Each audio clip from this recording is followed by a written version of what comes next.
Back to bisexual Bachelor.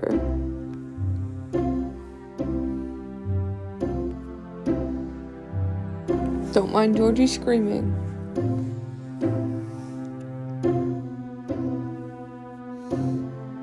On with the show. The next morning, you enter the entertainment room to find everyone is gathered. You sense tension and excitement as they await your announcement. So I've been told that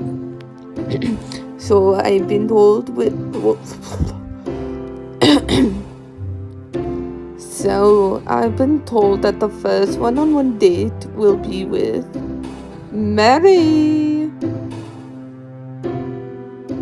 Yes. However, choice is paramount this season, so Mr. Ellington, it's up to you. Will you go on this date or skip it?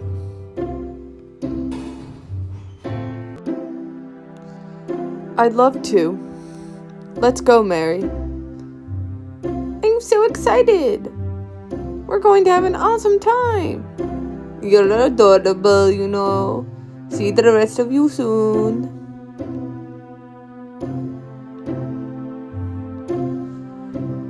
Dear Mr. Ellington, wear something nocturnal and let's see if we're meant to be. Oh, it's sea themed. I wonder what that means. What to...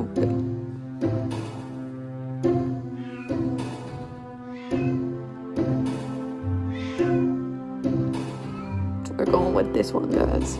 It's perfect.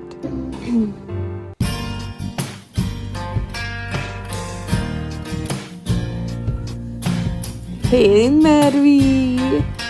Hey, Mr. Ellington. I'm really happy you wanted to go on this date with me. I'm happy to be here with you too. So I thought it'd be fun to meet you by these boats. It has such a nice vibe, doesn't it? Yeah, it's really pretty and serene. But I just don't want to stand around here. We're gonna take one of these sailing yachts out for a ride. Well, that sounds like a blast. Which one are we taking? That one over there. As you near the yacht, Mary gently takes your hand so you can step onto it together.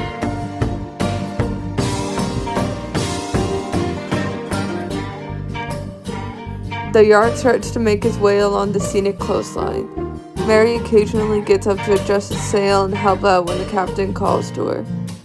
Well, Mary, I didn't know you knew how to sail. Growing up, my dad was big into sailing, and it was super important to him that I learned. Why was it so important to him? He worked in the Navy all through my childhood, so sailing came with the territory, I guess. You seem a little sad when you talk about him. Don't get me wrong, I love my dad, but he was very strict. I think he had trouble leaving work at work sometimes. I'm sorry to hear that, Mary. You seem like such a happy person. I wouldn't have guessed you grew up in that environment. I get that a lot. People say things like, she's so bubbly, or she wears her heart on her sleeve. They often say it with a judgmental tone, as if I've never seen the dark side of the world and had bad things happen to me. If they knew about some of the things that happened, I don't think they say that about me. What kind of things happened to you, Mary? I was kicked out of the house when I was a teenager. I was a good kid, but then the strictness, the hardness, just got to be too much. No matter what I did, I would get yelled at or told I wasn't good enough. I guess I just decided to stop trying and turned into a bit of a rebel. I went kind of wild. I was definitely a tough teen to raise. I still didn't think my parents would kick me out though. What did you do when they kicked you out? I tried staying with friends, but sometimes I couldn't find a place to stay. I got into some bad situations and one really bad relationship. I'm so sorry, Mary. That sounds awful. Thanks, Mr. Ellington. I hope you don't see me differently after telling you all that. I only see you as stronger for making it through all of that. Mary tears up a bit, touched by your words. You're so kind, Mr. Ellington. Feels good to open up to you about that stuff. I want to know that I'm not the wild child I was back then, though. No. No!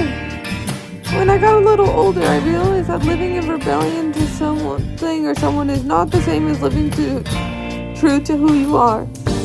I like that. I'm glad you get it. I feel more like a balanced, happy person than ever before. I just wanted you to know that I get excited about things and express my joy as a result of my personal journey, not from some naive, sheltered little princess worldview. That's really cool, Mary. I can respect that. Thanks, Mr. Ellington. I want to know more about you, though. What kind of childhood did you have? I want to go with rough. I had a rough childhood, too, so I can empathize with you, Mary. I'm sorry to hear that. Wow, I didn't know we had so much in common. Thanks for sharing that with me, Mr. Ellington. I'm enjoying getting to know you better, even though we know nothing about what happened to you. Me too, Mary.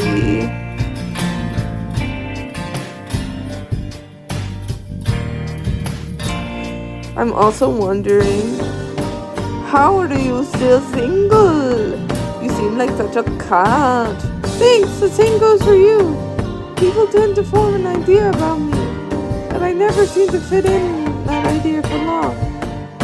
And I don't play any games. I put all my cards on the table if I like you. That's a rare quality these days. Yes. Is your name really spelled Marie? I've never seen Marie spelled that way before. My first name is actually Meredith, but I always felt it was too stuffy for me after everything that happened. I took the name Mary to symbolize our happy way of living my life. That's a cool way to look at it, Mary. Why did you take me on a yacht if you have such bad memories of your dad? I've let a lot of my anger go, and even came to see some of the good in what I went through. Sometimes sailing would give me this feeling of freedom that gave me some hope, even then. That's great, Mary. You've come a long way. Time to anchor!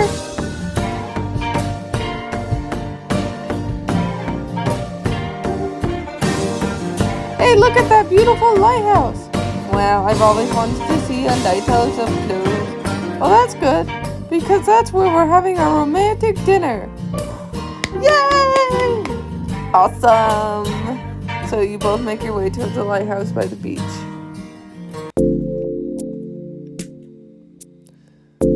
The sun is starting to set. Isn't it stunning? You notice that Mary looks a little cold with goosebumps along her arm. You look cold. Mind if I can help? I would love that, thanks. She leans into you and you walk together. You keep holding her like that for a few minutes, feeling warmth growing between you and sharing a beautiful view. After taking in the sunset, you make your way inside the lighthouse for dinner.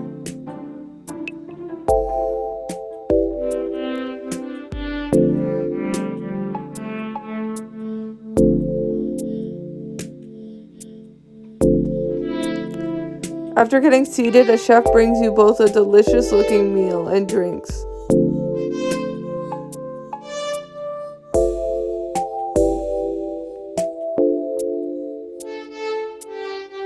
I can't believe you arranged all of this so quickly. I may or may not have gotten much sleep last night. Well, I appreciate it.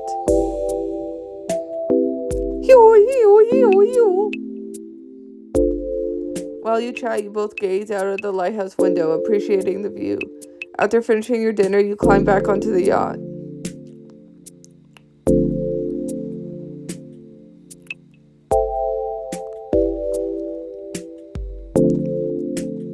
You look stunning in the starlight, Mr. Ellington. So do you, Mary.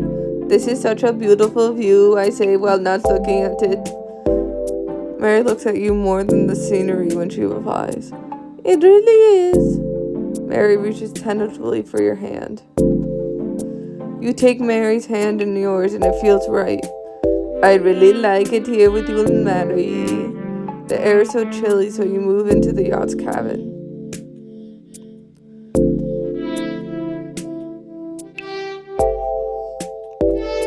really like getting to know you better, Mr. Ellington.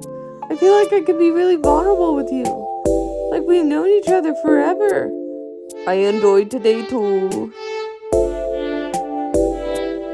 You notice that Mary is standing very close. Her eyes keep moving from your eyes to your lips.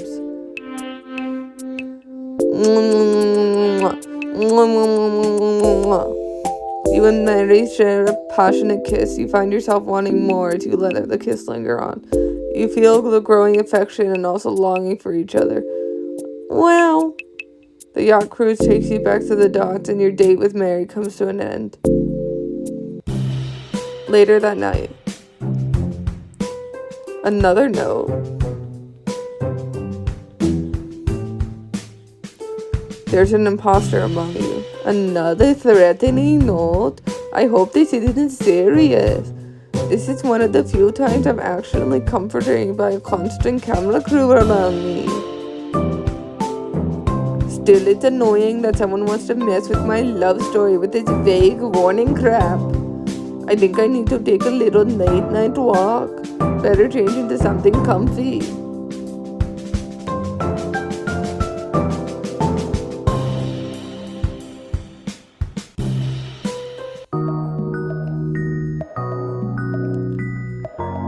You decide to get some fresh air in the mansion's garden.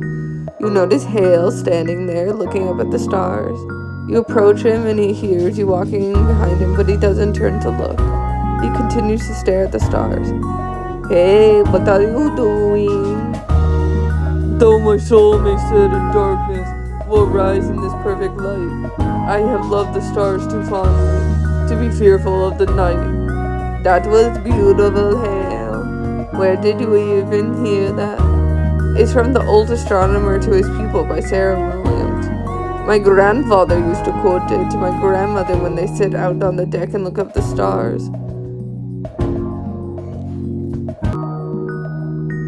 Sounds like you're close with your grandparents. Yeah, you could say that. I spent a lot of time with them and they raised me. Is it inappropriate to ask what happened to your parents? Hale continues to gaze at the stars. I don't talk about it much, but they died in a car accident when I was a little kid because we don't have another plot point in any story than a car crash. I don't have too many memories of them, but I lucked out and I had really great grandparents who took me in and they raised me up.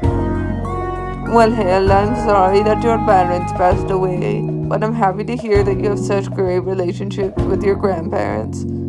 They're quite the crew. You'll never meet two more feisty old people in your life. They love nothing more to disagree and then talk and talk and talk to find a middle ground. I've always said if I find someone who's half as good as my grandma is to my grandpa, I'll be one lucky man. It sounds like you're a good role model to you and they're good role models to you and what you should want in a relationship. Have they been together for how long now? I'm so shocked. They met in World War II and they were basically just kids themselves. They've been together for 60 years now. It sounds like they've had a lot of great information to share with you on how to make a truly lasting relationship. They definitely shown me what I want to look for in a relationship. But they're the last people to give you advice and the first one to always say that life can be the best teacher you can have.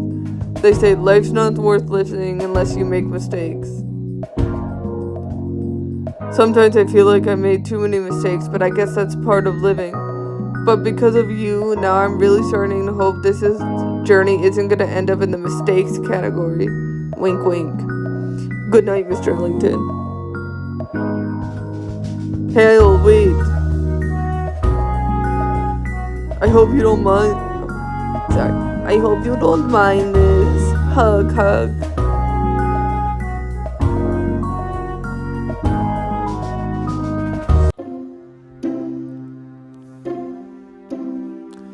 Thank you guys so much for watching. Please like, comment, and subscribe. I love you so much. Bye.